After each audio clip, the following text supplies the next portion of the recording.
السلام علیکم ورحمۃ اللہ وبرکاتہ ان الحمد للہ والصلاة والسلام علی سید الانبیاء وعلی آلہ وصحبہ اجمعین اما بعد فاعوذ باللہ من الشیطان الرجیم بسم اللہ الرحمن الرحیم انشاءاللہ الرحمن آج کے اس لیسن میں سورۃ النساء آیت 71 کا ترجمہ اور معنی کی مختصر سی وضاحت ہم پڑھیں گے اللہ کے حکم سے۔ اعوذ باللہ من الشیطان الرجیم بسم اللہ الرحمن الرحیم یا ایہا الذین، اے وہ لوگو جو آمنو ایمان لائے ہو، خذو پکڑو، لے لو، حذرکم اپنے بچاؤ کے سامان، فانفرو پس نکلو، صباتن جدا جدا، او انفرو یا نکلو، جمیعا سب مل کر۔ اعوذ باللہ من الشیطان الرجیم بسم اللہ الرحمن الرحیم یا ایہا الذین آمنوا خذوا حذرکم فانفروا ثبات او انفروا جمیعا، اے ایمان والو اپنی حفاظت کا سامان لے لو، پھر دشمنوں کی طرف الگ الگ دستوں کے شکل میں روانہ ہو یا سب مل کر روانہ ہو۔ الفاظ کے معنی، خضوع کا روٹ ہے حمزہ، خا اور زال، جس کا مطلب ہے لے لینا یا دے دینے کی ضد ہے، یعنی خضوع لے لو۔ حذرکم، حذر ہا دال کے بعد جو زال ہوتا ہے وہ، اور را، حذر خوف زدہ کرنے والی چیز سے بچنا اور محتاط رہنا، اجتناب کرنا، avoid something which is frightening, to be careful and to be cautious۔ اس کا جو بیسک میننگ ہے ابن فارس کے نزدیک وہ یہ ہے کہ آپ سخت بچاؤ کے عالم میں اپنے آپ کو چوکندہ رکھیں، جو سخت احتیاط کی وجہ سے سوئے بھی نہ، جاگتا رہے۔ ابن احزارن اس شخص کو کہتے ہیں جو بہت ہی محتاط ہو۔ تو اس کا مطلب پھر کیا ہے کہ نگہداشت، پاسداری اور مکمل طور پر گارڈ فل اور کیئرفل تمام حفاظتی تدابیر، بیدار مغزی، چوکنا، خبردار، ہوشیار۔ اور پھر اس کے بعد ہے فن فرو، نفری،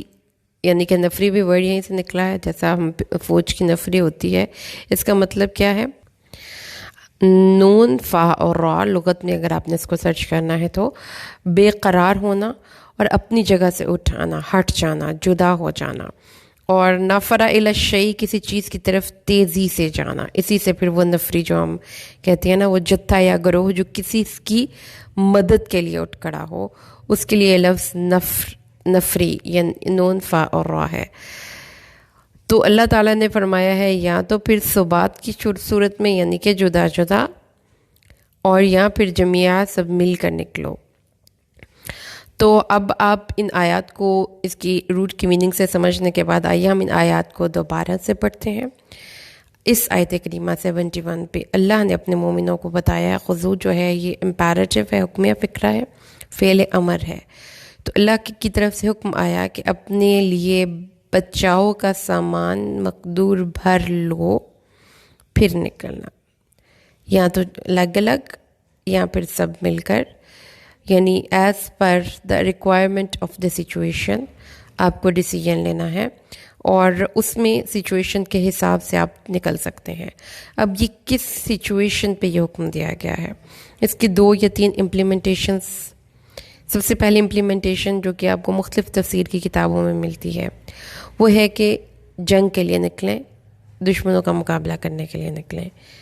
اور اللہ کے دین کی سربلندی کے لیے نکلیں۔ لیکن جب ہم اس کی قرآن حکیم کی آیات کی خوبصورتی یہ ہے کہ ان کے الفاظ بہت وسعت رکھتے ہیں اپنے اندر۔ ان کو اگر آپ تھوڑا سا بیدار مغزی سے، مطلب تھوڑے سے چکنے ہو کر، ایکٹیو ہو کر ان آیات کو سمجھتے ہیں تو آپ کو پتہ چلتا ہے کہ یہ بہت ڈیپ میسیج دیتے ہیں، پریگننٹ ود میننگ ہے، بہت زیادہ ان میں گہرے معنی کی پرتیں ہیں۔ تو اس میں جو ہے ایک تو میننگ نو ڈاؤٹ ہی ہے کہ مسلمانوں کو اللہ تبارک و تعالیٰ نے سب سے پہلے تو اس چیز کو پابند کیا کہ جو کچھ بھی معاشرے میں، ملک میں، کس دنیا میں جو ترقیاں ہو رہی ہیں، جو کامیابیاں لوگوں کو قدم چوم رہی ہیں، جو نئے نئے دور کے تقاضے ہیں، ان کے مطابق آپ نے چوکنے ہو کر، محتاط ہو کر، ہوشیار ہو کر اپنے آپ کو تیار کرتے رہنا ہے۔ جیسے کہ سورۃ الانفال میں اللہ نے فرمایا وَأَعِدُّوا لَهُم مَّا اسْتَطَعْتُم مِّن قُوَّةٍ وَمِن رِّبَاطِ الْخَيْلِ۔ رباط یعنی کہ رباط کا مطلب اگر آپ اس کے روٹ سے دیکھیں گے تو مطلب ہوتا ہے سخت محنت اور جدوجہد کرنا۔ تو گھوڑوں کو باندھنے سے یعنی کہ اپنی بہترین صلاحیتوں کو لگا کر اپنی جنگ کی تیاری کرنی ہے۔ تو یہ ہے آیت کا مطلب وہاں پر بھی۔ تو یہاں پر بھی اللہ نے فرمایا ہے کہ جو بیسٹ اویلیبل ریسورسز ہیں ان کو بہترین طریقے سے یوٹیلائز کرتے ہوئے پھر نیکی کے راستے میں آپ نے اپنی بہترین جد و جہد شو کرنی ہے۔ اتنی کو بات سمجھ میں آ گئی۔ اب یہ آیت اس دور میں بھی قابل عمل تھی اور اس دور میں بھی قابل عمل ہے، لیکن جو ٹولز ہیں وہ دونوں ادوار کے ڈیفرنٹ تھے۔ اس دور میں جو ٹول تھے اپنے مقصد کے حصول کے لیے وہ ایک میدان جنگ بھی تھا، لیکن اس کے ساتھ ساتھ نبی کریم صلی اللہ علیہ وسلم نے اپنے اصحاب صفہ کو ریڈی کیا اور ایک جماعت تیار کی جو ایک طرف اگر میدان جنگ میں جا کر جہاد کرتے تھے تو دوسری طرف وہ انٹلیکچولی لوگوں کی اپنے مذہب کی انٹلیکچوئل گراؤنڈز پہ بھی حفاظت کرتے تھے۔ اور اگر آپ خلفائے اربع اور خلفائے راشدین کے کارنامے دیکھتے ہیں تو ان کے کارناموں میں ایک کارنامہ تو یہ ہے نو ڈاؤٹ کہ انہوں نے دین اسلام کو فروغ دینے کے لیے کوشش کی، لیکن ان کے کارناموں میں بہت سے دوسرے کارنامے بھی ہیں جیسا کہ آپ کو پتہ ہے کہ انہوں نے دین اسلام کو انٹلیکچوئل گراؤنڈز پہ اور ان کی علمی گراؤنڈز پہ بھی اس کی حفاظت کی۔ ایسے بہت سے فتنے جو کہ اس دور میں پیدا ہوئے تھے ان کو روکنے کے لیے، ان کا سدباب کرنے کے لیے مکمل طور پر اقدامات کیے گئے۔ تو اس دور میں بھی نبی کریم صلی اللہ علیہ وسلم نے جو اپنے اویلیبل ریسورسز تھے ان کو یوز کرتے ہوئے اپنے اسلام کے پیغام کو آگے پہنچانے کی کوشش کی۔ اور یہ اگر آپ سیرت النبی کا مطالعہ کرتے ہیں تو آپ یہ دیکھیں گے کہ آپ صلی اللہ علیہ وسلم ایک بہت ہی باحکمت اور بہت ہی وائز اور انٹیلیجنٹ لیڈر تھے۔ یعنی آپ کو حکمت عملیوں کو اپنی اکارڈنگ ٹو سچویشن چینج کرتے رہتے تھے۔ کوئی ایک خاص ریئیکشن آپ کا نہیں تھا کسی ایک خاص شخص کے ساتھ، موقع اور محل کی مناسبت سے آپ اپنے ریئیکشنز بھی چینج کرتے تھے۔ تو اس لیے اللہ تعالیٰ نے فرمایا ہے کہ ایک ہائیلی وائز اور انٹیلیجنٹ مسلمان ہوگا، اور وہ پھر یہ نہیں ہے کہ صرف ایک مسجد اور مدرسے میں بیٹھ کر پڑھ رہا ہے، اس کو دین اسلام کی انٹلیکچوئل گراؤنڈز کے ساتھ ساتھ وہ سائنس، وہ ٹیکنالوجی، وہ یہ کامرس کی فیلڈ میں، وہ یہ فوجی حکمت عملیوں میں، ان تمام چیزوں میں مسلمانوں کو آگے بڑھنے اور اپنا بہترین شو کرنے کے لیے کہا جا رہا ہے کہ جس بھی میدان میں مسلمان ہاتھ ڈالیں پتہ چلے کہ یہاں پہ کسی ایسے انسان کی آمد ہوئی ہے اور یہاں سے کوئی ایسا گزر کر گیا ہے جس نے اپنے کام میں اپنا بیسٹ، اپنی دل و جان، ہارٹ اینڈ سول پٹ کی ہے۔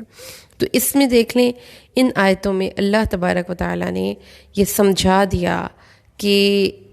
کوئی بھی کسی بھی جگہ پہ آپ ہیں، آپ نے اس جگہ میں رہتے ہوئے، اگر آپ ایک تاجر ہیں، اگر آپ ایک ڈاکٹر ہیں، آپ ایک انجینئر ہیں، آپ ایک استاد ہیں، آپ ایک وکیل ہیں، آپ ایک جج ہیں، آپ ایک آفیسر ہیں، آپ ایک پولیس مین ہیں، ہر جگہ پر آپ نے اپنی بہترین صلاحیتوں کا استعمال کرتے ہوئے اللہ کے پیغام کو آگے پہنچانے کی کوشش کرنی ہے۔ یعنی یہ کہ یہ آپ کی زندگی میں یہ کام تو ضرور ہی ضرور اس کے لیے کچھ نہ کچھ حصہ اور ٹائم ہونا چاہیے کہ میدان جنگ میں ہم ہر وقت حالت جنگ میں ہیں۔ حالت جنگ میں جو بندہ ہوتا ہے وہ محتاط رہتا ہے، وہ بندہ چکنا رہتا ہے اور وہ مکمل طور پر گارڈفل رہتا ہے۔ تو آپ نے بھی اپنے آپ کو مکمل طور پر تیار رکھنا ہے، اور یہ ہے ایک اسلام کا جو ایک مزاج ہے کہ اپنی تعلیم کے میدان میں، اپنی ٹیکنالوجی کے میدان میں، اپنے سکلز کے میدان میں، اپنے ہنر کے میدان میں، ہر جگہ پر آپ نے اپنے آپ کو محتاط، چکنا اور بہت ویجیلنٹ رکھنا ہے، تاکہ اگر ہم مثال کے طور پر اگر ہم اپنی اکانومی اسٹرانگ کرنے کی کوشش کرتے ہیں اپنے ملک کی، اور اس کے لیے کوشش کر رہے ہیں کچھ معیشت دان، کچھ ایسے لوگ جو اس اکانومی کے لیے نئے نئے جو ہے اصول وضع کر رہے ہیں، یا نئی نئی اسکیمس لا رہے ہیں، نئے نئے آئیڈیاز کو امپلیمنٹ کرنے کی کوشش کر رہے ہیں جو اس اکانومی کو اسٹرانگ کر سکیں، تو اس کو آپ دیکھیں کہ جس کنٹری کی اکانومی اسٹرانگ ہوتی ہے اس کنٹری کا پیغام آگے پہنچتا ہے اور لوگ اس کی بات کو سنتے ہیں۔ تو یہ ضروری ہے کہ اپنے آپ کو اسٹرانگ کریں۔ اگر فرض کریں میں ایک قرآن کی داعی ہوں، تو مجھے پتا ہے کہ میری بات میں وزن اس وقت ہوگا جب میرے پاس اتھارٹی ہوگی۔ میں ایک اپنے گھر کے بیک گراؤنڈ میں بیٹھ کر جتنی مرضی اچھی واضح نصیحت کی باتیں کروں، میں تبدیلی نہیں لا سکتی۔ مجھے معاشرے میں چینج لانے کے لیے